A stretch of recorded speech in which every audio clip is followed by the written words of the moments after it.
document. Yeah. You don't have to say anything, Musneni Kwambani. It's just to release. So you abused the woman?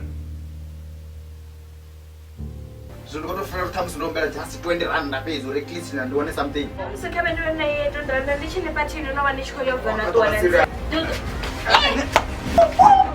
Captain Ulamaka. Ulamaka Captain Na. Captain Ulamaka. Come on. Ramubadeti angarangaza dokete just bone ndikunukuza uri ini ndio nenova mapolisa wanaenda kuwafanya chini bana ba zina naita zone chipenga chote nesto mwamba eno stomondi afona afona mapolisa chi. My name is Captain Mfamadi and I didn't buy this job. You know that I still love you.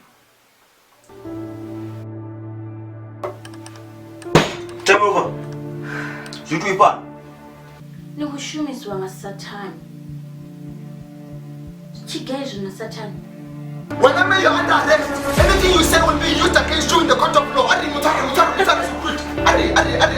Unapokuwa mbele mmoja mmoja tuchamu no.